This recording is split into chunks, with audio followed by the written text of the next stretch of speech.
Audio book by RV में आपका स्वागत है। अब तक इस श्रृंखला में हमने देखा कि कैसे कृष्ण का जीवन एक साधारण शुरुआत से आगे बढ़ते हुए मथुरा और द्वारका की राजनीति तक पहुंचता है, जहां उन्होंने बिना सिंहासन पर बैठे सत्ता के संतुलन को दिशा दी। पांडवों के साथ उनका गठबंधन, हस्तिनापुर में उनका शांति प्रयास और महायुद्ध के दौरान उनकी रणनीतिक भूमिका, यह सब हमें एक ऐसे कृष्ण की छवि दिखाता है जो केवल घटनाओं का हिस्सा नहीं, बल्कि उनके पीछे काम करने वाली बुद्धि है। लेकिन एक प्रश्न यहां उठता है, अगर कृष्ण केवल एक रणनीतिक नेता थे, तो उनके विचार आज भी इतने प्रासंगिक क्यों हैं? आज के इस भाग में हम उस दिशा में बढ़ते हैं जहां कहानी घटनाओं से आगे निकलकर विचारों में बदल जाती है, जहां प्रश्न यह नहीं रहता कि कृष्ण ने क्या किया, बल्कि यह बन जाता है कि उन्होंने ऐसा क्यों किया, और उस सोच को हम अपने जीवन में कैसे समझ सकते हैं। कर्म क्या है? क्या यह केवल काम करना है, या यह एक ऐसी मानसिक स्थिति है जहां व्यक्ति काम करता है लेकिन उसके परिणाम से खुद को नहीं जोड़ता? और अब यहीं से कहानी एक नए स्तर पर प्रवेश करती है। कृष्ण के विचारों में कर्म का स्थान बहुत केंद्रीय है, लेकिन यह कर्म उस तरह का नहीं है जैसा आम तौर पर समझा जाता है। यहां कर्म केवल काम करना नहीं है, यह एक आंतरिक स्थिति है जिसमें व्यक्ति अपने कार्य के प्रति पूरी तरह उपस्थित होता है, लेकिन उसके परिणाम को अपनी पहचान से नहीं जोड़ता। गीता की भाषा में यह विचार धीरे धीरे सामने आता है कि मनुष्य का अधिकार उसके प्रयास पर है, परिणाम पर नहीं। यह बात सुनने में सरल लग सकती है, लेकिन इसे जीवन में उतारना सबसे कठिन कार्यों में से एक है। देवदत्त पट्टनायक की व्याख्या में कृष्ण का कर्म विचार किसी कठोर नियम की तरह नहीं आता। यह एक दृष्टि है, एक ऐसा तरीका जिसमें व्यक्ति अपने कर्तव्य को बोझ की तरह नहीं, बल्कि जिम्मेदारी की तरह देखता है। जब मनुष्य केवल परिणाम के लिए काम करता है, तब उसका मन हमेशा भविष्य में उलझा रहता है, वह वर्तमान से कट जाता है। कृष्ण की सोच में कर्म का अर्थ है वर्तमान में पूरी तरह होना, बिना इस चिंता के कि अंत में क्या मिलेगा। ओशो की व्याख्याओं में यह विचार और गहराता है। उनके अनुसार कृष्ण कर्म से भागने की शिक्षा नहीं देते, वह निष्क्रियता को आदर्श नहीं बनाते, बल्कि वह उस मनोस्थिति को बदलने की बात करते हैं जिसमें व्यक्ति काम करते हुए भीतर से तनाव में रहता है। जब मनुष्य किसी कार्य को केवल लाभ, पहचान या प्रशंसा के लिए करता है, तब वह स्वयं को उस परिणाम का गुलाम बना लेता है।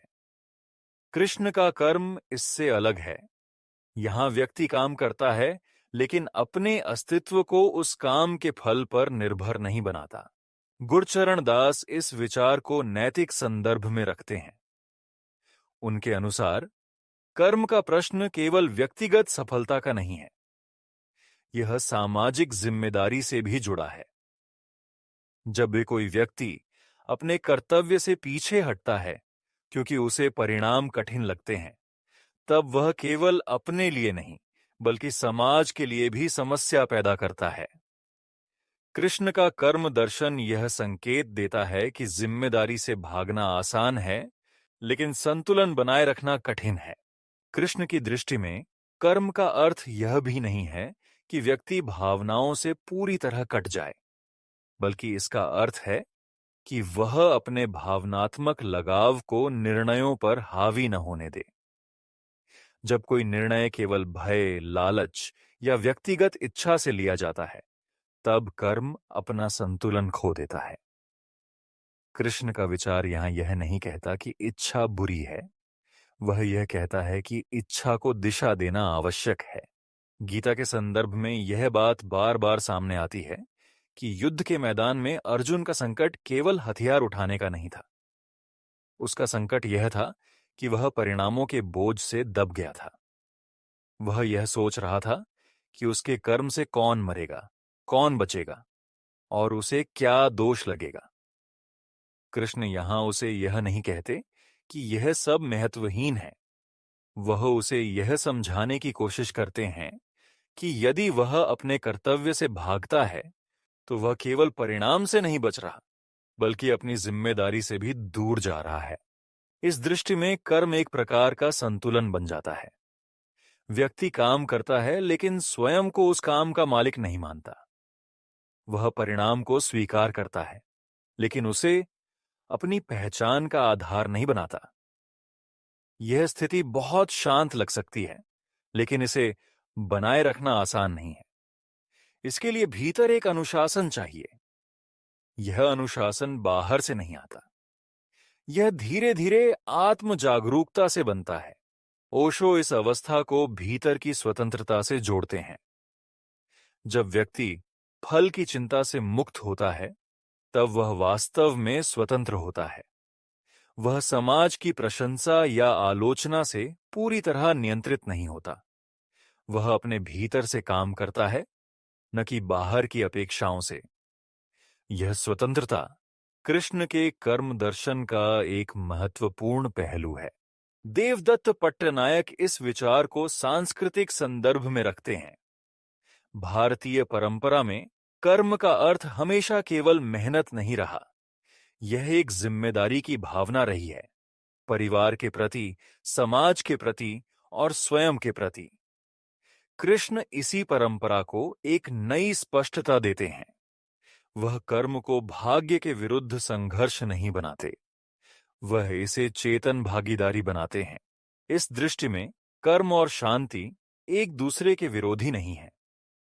अक्सर ऐसा माना जाता है कि जो काम करता है वह अशांत रहता है और जो शांत है वह काम से दूर रहता है। कृष्ण इस विभाजन को तोड़ते हैं। उनके लिए कर्म के भीतर भी शांति संभव है, यदि मन परिणाम के बोझ से मुक्त हो।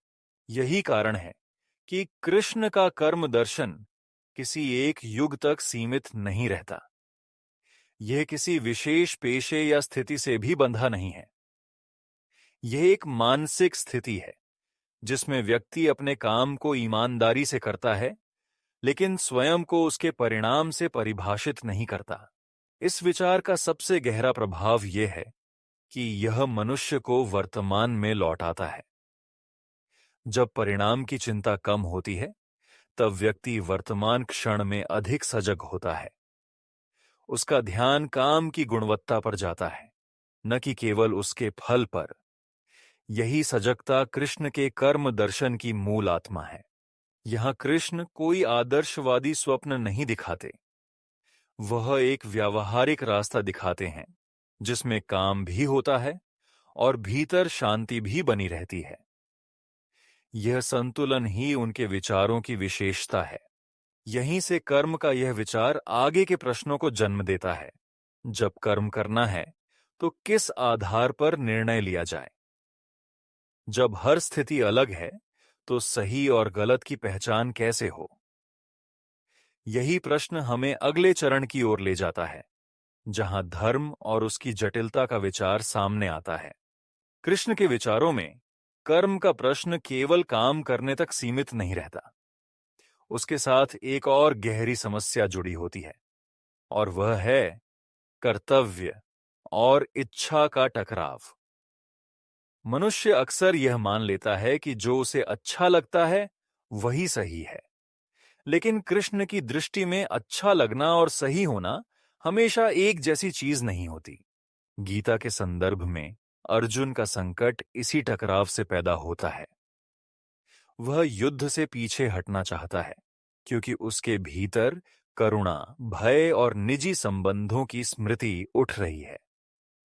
उसे अपने सामने खड़े लोग केवल शत्रु नहीं दिखाई देते, बल्कि अपने ही परिवार के सदस्य दिखाई देते हैं। इस स्थिति में उसकी इच्छा उसे रोकती है, लेकिन उसका कर्तव्य उसे आगे बढ़ने के लिए कहता है। देवदत्त पट्टनायक इस स्थिति को मनुष्य की स्वाभाविक दुविधा के रूप में देखते हैं। उनके अनुसार अर्जुन कोई कमजोर व्यक्ति नहीं है। वह वही समस्या झेल रहा है जो हर मनुष्य किसी कठिन निर्णय के समय झेलता है। जब भावनाएं और जिम्मेदारी एक दूसरे के सामने खड़ी हो जाती है, तब मन भीतर से टूटने लगता है। कृष्ण इस टूटन को नकारते नहीं हैं, वह इसे समझने की कोशिश करते हैं। कृष्ण का दृष्टिकोण यह नहीं है कि इच्छा को पूरी तरह समाप्त कर दिया जाए। वह यह भी नहीं कहते कि भावनाएं गलत हैं, लेकिन वह यह स्पष्ट करते हैं कि जब इच्छा निर्णयों पर पूरी तरह नियंत्रण कर लेती है, तब कर्तव्य कमजोर पड़ जाता है। उस समय मनुष्य अपने छोटे व्यक्तिगत हितों को बड़े सामाजिक संतुलन से ऊपर रख देता है। गुरचरण दास इस टकराव को नैतिक जटिलता के रूप में देखते हैं। उनके अनुसार धर्म का रास्ता कभी सीधा नहीं होता। कई बार ऐसा होता है कि हर विकल्प में कुछ न कुछ खोना पड़ता है। कृष्ण की सोच यहां यह नहीं कहती कि एक विकल्प पूरी तरह शुद्ध है और दूसरा पूरी तरह गलत। वह यह दिखाती है कि मनुष्य को यह समझना होता है कि किस नुकसान को स्वीकार करना आवश्यक है। कृष्ण अर्जुन को यह नहीं कहते कि वह भावनाओं को दबा दे, बल्कि वह उसे यह देखने के लिए प्रेरित करते हैं कि उसकी भावनाएं किस दिशा में उसे ले जा रही हैं। क्या वह भय से भाग रहा है या वह वास्तव में किसी उच्च जिम्मेदारी को निभाने की कोशिश कर रहा है? यह फर्क बहुत सूक्ष्म है, लेकिन बहुत महत्वपूर्ण है। ओशो इस टकराव को भीतर के संघर्ष के रूप में देखते हैं। उनके अनुसार मनुष्य के भीतर दो आवाजें चलती रहती हैं। एक आवाज सुविधा और सुरक्षा की बात करती है, दूसरी आवाज चुनौती और विकास की ओर ले जाती है। कृष्ण की भूमिका यहां किसी आदेश देने वाले गुरु की नहीं होती। वह अर्जुन को अपनी ही स्थिति को देखने के लिए मजबूर करते हैं। वह उसे आईना दिखाते हैं। जब मनुष्य केवल इच्छा के आधार पर निर्णय लेता है, तब वह अक्सर तात्कालिक राहत की ओर भागता है। वह दर्द से बचना चाहता है, टकराव से दूर रहना चाहता है। लेकिन कृष्ण की दृष्टि में यह बचाव लंबे समय में और बड़ी समस्याएं पैदा करता है। कर्तव्य का रास्ता कठिन होता है, लेकिन वही रास्ता स्थिरता की ओर ले जाता है। यह भी ध्यान देने योग्य है कि कृष्ण कर्तव्य को किसी कठोर नियम की तरह प्रस्तुत नहीं करते। वह यह नहीं कहते कि एक ही उत्तर हर स्थिति में सही है। उनका जोर इस बात पर है कि मनुष्य अपने निर्णय के पीछे की मंशा को देखे। क्या वह केवल अपने आराम के लिए फैसला कर रहा है या वह व्यापक जिम्मेदारी को ध्यान में रख रहा है? गीता के संदर्भ में कर्तव्य का अर्थ केवल युद्ध लड़ना नहीं है। यह उस भूमिका को स्वीकार करना है जिसमें व्यक्ति उस समय मौजूद है। अर्जुन एक योद्धा है और युद्ध के समय उसका कर्तव्य युद्ध से भागना नहीं, बल्कि सही तरीके से उसमें भाग लेना है। कृष्ण यहां यह नहीं कहते कि युद्ध अच्छा है। वह यह कहते हैं कि उस समय और उस परिस्थिति में अर्जुन का पीछे हटना संतुलन को और बिगाड़ देगा। देवदत्त पट्टनायक इस विचार को भूमिका की जिम्मेदारी के रूप में समझाते हैं। हर व्यक्ति जीवन में कई भूमिकाएं निभाता है: पुत्र, मित्र, नागरिक, नेता। समस्या तब पैदा होती है जब व्यक्ति एक भूमिका की भावना को दूसरी भूमिका की जिम्मेदारी पर हावी कर देता है। कृष्ण का संदेश ये है कि हर स्थिति में यह देखना जरूरी है कि उस समय सबसे बड़ी जिम्मेदारी कौन सी है। ओशो के अनुसार जब मनुष्य इस टकराव को समझ लेता है, तब उसके भीतर एक नई स्पष्टता पैदा होती है। वह अपने निर्णयों से डरना बंद कर देता है। वह यह स्वीकार कर लेता है कि हर सही निर्णय सुखद नहीं होता और हर सुखद निर्णय सही नहीं होता। यही स्वीकार्यता उसे भीतर से मजबूत बनाती है। कृष्ण की दृष्टि में कर्तव्य और इच्छा का संतुलन कोई स्थायी अवस्था नहीं है। यह हर दिन बदलता है। हर परिस्थिति में यह टकराव नए रूप में सामने आता है। इसीलिए कृष्ण किसी अंतिम सूत्र की तरह नियम नहीं देते। वह एक सोचने की प्रक्रिया देते हैं जिसमें व्यक्ति स्वयं को बार बार जांचता है। इस प्रक्रिया में मनुष्य धीरे धीरे यह समझने लगता है कि असली संघर्ष बाहर नहीं, भीतर होता है। युद्ध का मैदान केवल प्रतीक है। वास्तविक युद्ध मन के भीतर चल रहा होता है, जहां इच्छा और जिम्मेदारी एक दूसरे से टकराती है। यहीं से कृष्ण का कर्म दर्शन और गहराता है। जब मनुष्य कर्तव्य को समझना शुरू करता है, तब उसके सामने अगला प्रश्न खड़ा होता है। यदि हर स्थिति अलग है और हर निर्णय में टकराव है, तो सही और गलत की सीमा कैसे तय की जाए? यही प्रश्न हमें धर्म की जटिलता की ओर ले जाता है, जहां नियम नहीं, बल्कि संदर्भ महत्वपूर्ण बन जाते हैं। कृष्ण के कर्म दर्शन में एक बात बार बार उभर कर सामने आती है। बाहरी कर्म जितना महत्वपूर्ण है, उतना ही आवश्यक है भीतर का अनुशासन। बिना भीतर के संतुलन के किया गया कार्य अक्सर अशांति पैदा करता है। बाहर से देखने पर वह सफल भी लग सकता है, लेकिन भीतर मनुष्य टूटता चला जाता है। इसलिए कृष्ण केवल ये नहीं पूछते कि तुम क्या कर रहे हो, वह ये भी देखते हैं कि तुम उसे किस मनःस्थिति में कर रहे हो। ओशो के अनुसार कृष्ण की सबसे बड़ी विशेषता यह है कि वह मनुष्य को बाहर की दुनिया से पहले भीतर की दुनिया की ओर लौटाते हैं। उनके विचार में समस्या कर्म नहीं है, समस्या वह अव्यवस्था है जो मन के भीतर बनी रहती है। जब मन भय, लालच, अहंकार और तुलना से भरा होता है, तब कर्म भी उसी अशांति को आगे बढ़ाता है। कृष्ण का अनुशासन किसी कठोर नियंत्रण जैसा नहीं है। यह ऐसा अनुशासन नहीं है जिसमें व्यक्ति अपनी भावनाओं को दबा दे या स्वयं को कठोर नियमों में बांध ले। यह एक सजगता है, एक ऐसी जागरूकता जिसमें व्यक्ति अपने भीतर उठ रही इच्छाओं, डर और प्रतिक्रियाओं को देख पाता है, बिना तुरंत उनके पीछे भागे। देवदत्त पट्टनायक इस विचार को संतुलन की भाषा में समझाते हैं। उनके अनुसार कृष्ण का संदेश यह नहीं है कि मन को खाली कर दो। उनका संदेश यह है कि मन को समझो। जब मनुष्य अपने भीतर की हलचल को समझने लगता है, तब वह उसके द्वारा नियंत्रित होना बंद कर देता है।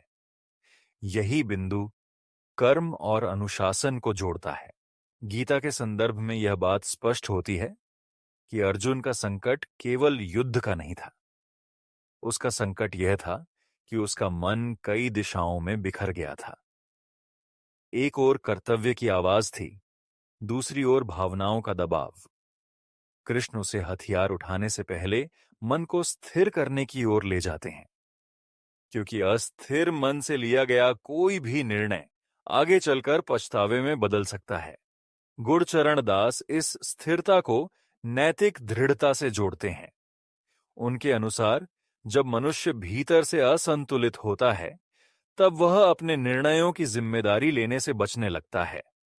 वह परिस्थितियों को दोष देता है, दूसरों को दोष देता है। लेकिन कृष्ण की दृष्टि में अनुशासन का अर्थ है अपने कर्म की जिम्मेदारी स्वयं लेना, बिना बहाने बनाए। इस अनुशासन का एक और पहलू है अहंकार से दूरी। जब व्यक्ति अपने काम को अपनी पहचान बना लेता है, तब वह हर परिणाम को व्यक्तिगत जीत या हार की तरह देखने लगता है। इससे भीतर तनाव पैदा होता है। कृष्ण का विचार यहां यह है कि कर्म को करो, लेकिन स्वयं को उस कर्म से पूरी तरह मत बांधो। जब अहंकार पीछे हटता है, तब मन हल्का होता है। ओशो इसे भीतर की स्वतंत्रता कहते हैं। उनके अनुसार कृष्ण उस मनुष्य की कल्पना करते हैं जो काम करते हुए भी भीतर से स्वतंत्र है। वह प्रशंसा से फूलता नहीं और आलोचना से टूटता नहीं। वह अपने काम को गंभीरता से करता है, लेकिन स्वयं को अत्यधिक गंभीर नहीं बनाता। यह स्थिति सुनने में आदर्श लग सकती है, लेकिन कृष्ण इसे किसी स्वप्न की तरह प्रस्तुत नहीं करते। वह इसे एक अभ्यास की तरह देखते हैं। रोजमर्रा के निर्णयों में छोटी छोटी स्थितियों में व्यक्ति इस संतुलन को सीखता है, कभी सफल होकर, कभी गलती करके। देवदत्त पट्टनायक के अनुसार यह अनुशासन भारतीय परंपरा में तप या संन्यास का रूप नहीं लेता। यह गृहस्थ जीवन के भीतर भी संभव है। व्यक्ति काम करता है, परिवार संभालता है, समाज में रहता है और फिर भी भीतर एक दूरी बनाए रखता है। यह दूरी पलायन नहीं है, यह सजग उपस्थिति है। कृष्ण का कर्म दर्शन यहां एक नया अर्थ ले लेता है। यह केवल युद्ध के मैदान की शिक्षा नहीं रह जाता, यह जीवन के हर क्षेत्र में लागू होने वाला दृष्टिकोण बन जाता है। जब व्यक्ति भीतर से संतुलित होता है, तब उसका कर्म स्वाभाविक रूप से स्पष्ट और शांत हो जाता है। इस संतुलन का सबसे गहरा प्रभाव यह है कि मनुष्य प्रतिक्रिया देने के बजाय उत्तर देने लगता है। प्रतिक्रिया तत्काल होती है, भावनाओं से भरी होती है। उत्तर सोच समझ कर आता है। कृष्ण की दृष्टि में अनुशासन का अर्थ यही है, आवेग के बजाय विवेक से काम करना। धीरे धीरे इस अभ्यास से व्यक्ति अपने भीतर एक स्थिर केंद्र बनाता है। परिस्थितियां बदलती रहती हैं, कभी सफलता आती है, कभी असफलता, लेकिन भीतर का केंद्र उतना नहीं हिलता। यही स्थिरता कृष्ण के कर्म दर्शन की गहराई है। यहां कृष्ण कोई अंतिम लक्ष्य नहीं बताते, वह किसी पूर्णता की स्थिति का वादा नहीं करते।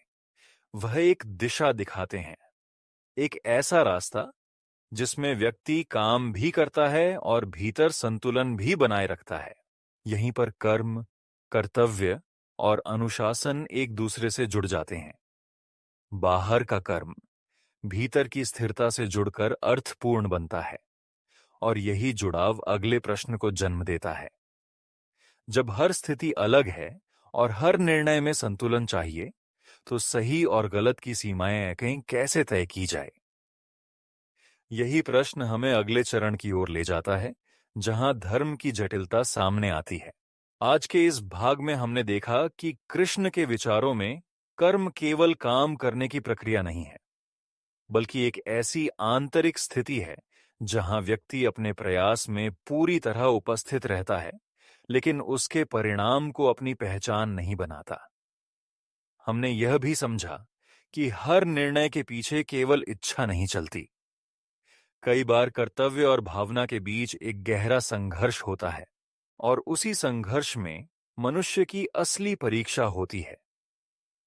कृष्ण यहां कोई आसान रास्ता नहीं देते, वह केवल यह दिखाते हैं कि संतुलन बाहर नहीं, भीतर के अनुशासन से आता है। लेकिन यहीं पर एक और जटिल प्रश्न खड़ा होता है। अगर हर स्थिति अलग है और हर निर्णय में संतुलन की जरूरत है, तो सही और गलत की सीमा तय कैसे होगी? अगले भाग में हम इसी सवाल की ओर बढ़ेंगे, जहां धर्म किसी नियम पुस्तक की तरह नहीं, बल्कि एक जीवित प्रक्रिया के रूप में सामने आता है। जहां निर्णय स्थिर नहीं होते, बल्कि परिस्थितियों के साथ बदलते हैं, और जहां जिम्मेदारी शुद्ध दिखने से कहीं ज्यादा महत्वपूर्ण बन जाती है। अगला भाग रोज की तरह रात 9 बजे प्रकाशित होगा। अगर यह श्रृंखला आपको सोचने पर मजबूर कर रही है, तो वीडियो को लाइक करें, शेयर करें और ऑडियो बुक बाय आरवी को सब्सक्राइब जरूर करें। कमेंट में बताइए, आपके अनुसार सही निर्णय लेने के लिए ज्यादा जरूरी क्या है, नियम या परिस्थिति की समझ?